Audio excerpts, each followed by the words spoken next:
Okay, hi everyone. Welcome back to this week's episode of The Changing Room, the show where we give fast thoughts on our topics, 30 seconds each, back and forth, at the end, period. So we'll get right into it this Actually, week. before we get started, do you guys notice anything different about me? And yes, it is my hair, and yes, I did dye it. All right, period. I feel like that's like we'll do the Rayna reveals segment now. First was Oh, the Gabby's, now okay. I feel like that's a little like self-involved. period. No, I allow it. I encourage it. Period. Okay. But yes, we love the What's hair. next? Maybe it'll be a husband. I hope. Ooh, period. Not a guest on the show. It'll be a ring on my finger and a boyfriend that I have to get first. I love that. Hard launch on the show. Insider scoop, period. Yeah, facts. Um, but okay, outside of Rena's new brown locks, bust down of brown locks, we will get into our topics for this week. And I think I went first last week, so Reina, you're up to bat first. 30 seconds. First topic is Rick Owens, specifically him launching an OnlyFans for his feet. Okay, let me start my timer. Please do. Okay. See, this is what happens is like, damn, I've had issues with being on my phone, so my phone wasn't even near me. Okay. That's Anyway, so I actually love that Rick Owens started an OnlyFans for his feet because I think the best parts of fashion is fashion that like gets you talking. And actually, the reason why he started the OnlyFans is it's raising money for, I want to say, oh, I really should have checked before we started talking. Something that's like for trans kids. The Trevor Project, maybe? I don't remember. But I love that, and I love how it freaks people out and it gets them talking. Okay, that was 30. Okay, I'll start my 30 now.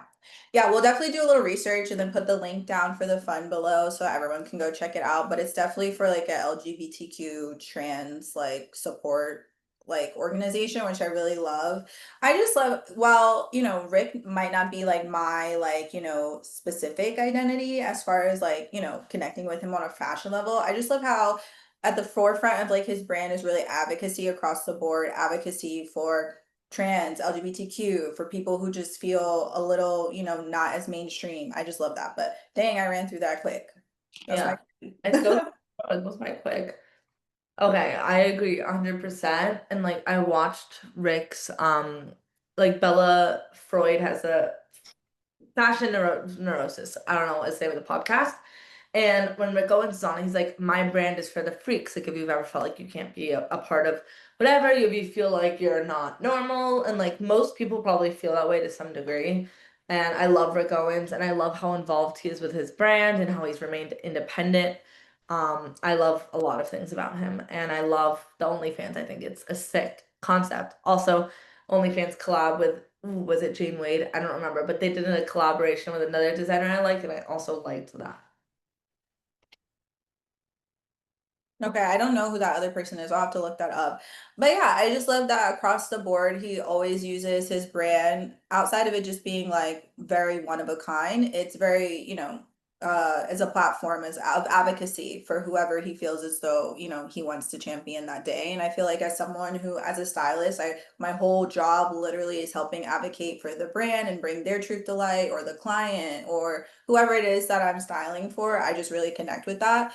And I think as creatives, we, well, whether you want to take that on as your cause, it's really your choice. But I think we're all in a unique space to really use our platforms to be advocates if you're brave enough. Period. Okay, that is that topic. Topic two. Next topic, kind of rebuttal to our topic from last week with Miss Sweeney and the American Eagle ad. Our good sis Gap quickly capitalized on the opportunity to drop their denim ad that has been kind of circling the web. So, Raina, I'll let you kind of let us know your thoughts. I shall let you know my thoughts.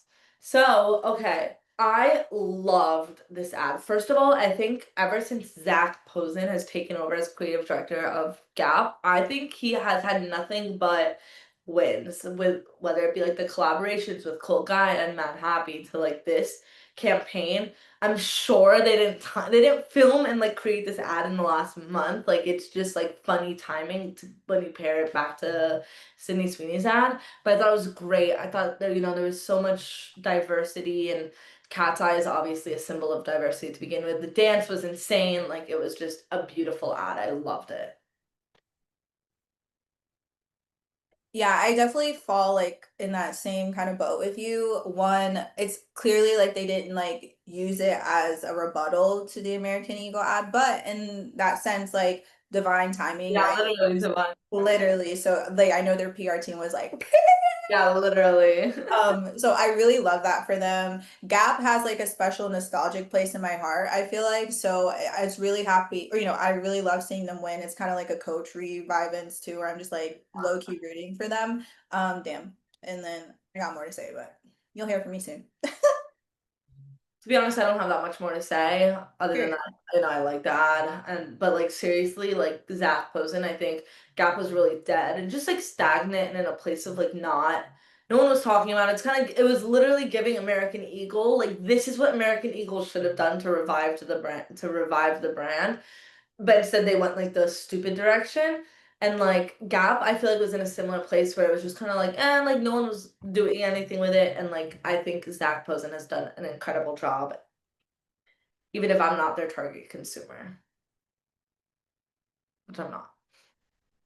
That's really funny because I was gonna say target consumer, or touch base on that. I was like, I wonder what like I mean, clearly they're making a statement like Cat's Eye, Tyla, like clearly there's like a certain like group that they're, trying to target as opposed to, American Eagle, Sydney Sweeney, which is totally okay. On a creative end, also I loved the spot with Jungle. Jungle is like one of I loved that.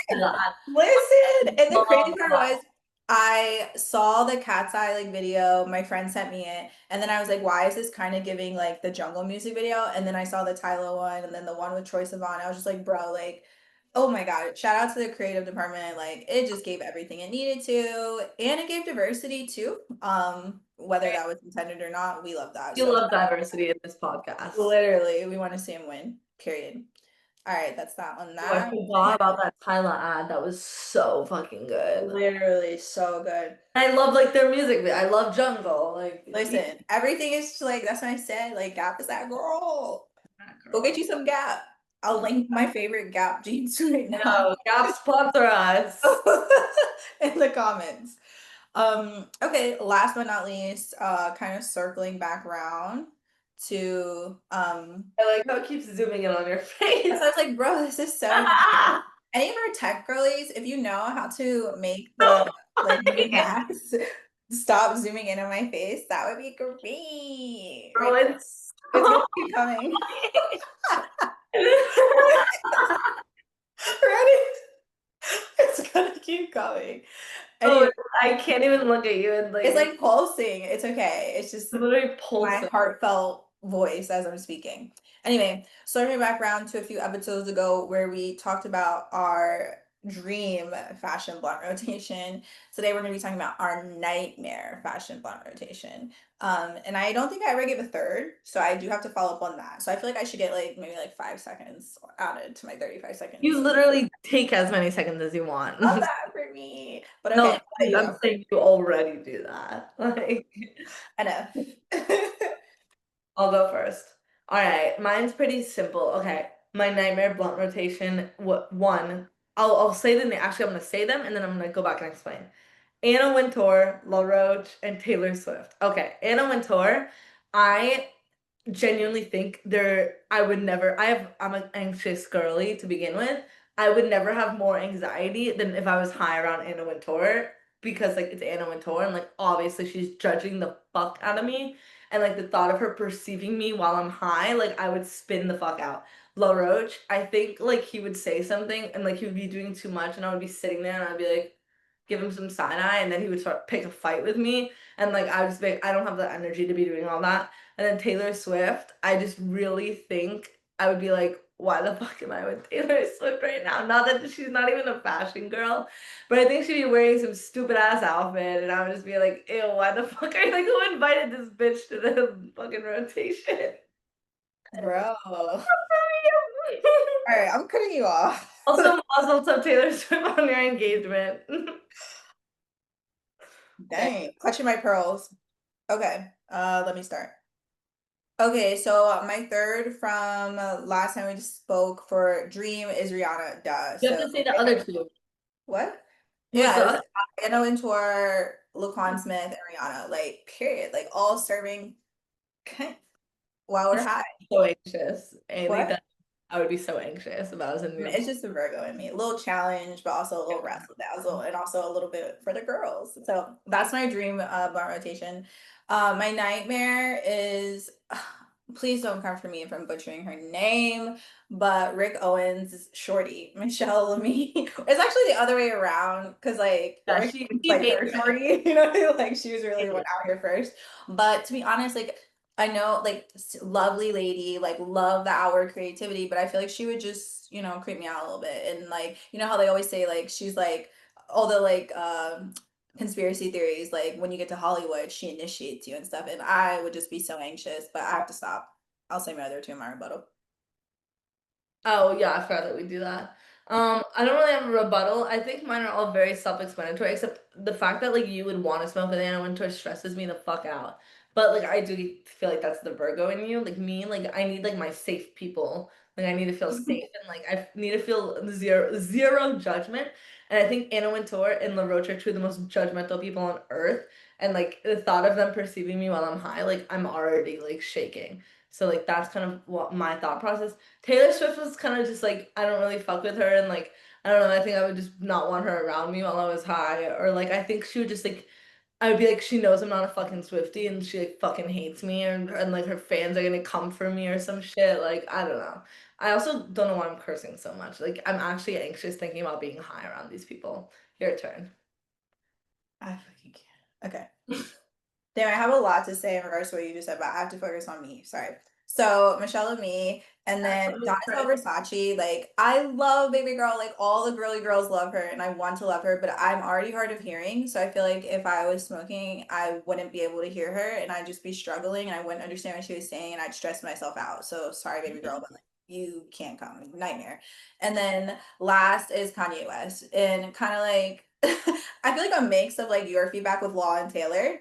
While like at first there might be some things I'm like, oh, this is funny. I feel like out of nowhere it'd take like a strong like left turn. Yeah, And then for I'd sure. be like, hi, and I'd be like, oh my God, like I need to be like a social advocate. Do I need to like fight him? Do I need to like does he have a point? Like what is going on? Like it would just trip me out. So those are my three. And I'm out of time. Dang, I have a lot to say about what you said. But whatever, I can't. In true fashion, well, it's the end of the episode. We both said our rebuttals. Let us know what you think down in the comments and stay tuned for next episode. Comment, follow, share with your friends. Yay.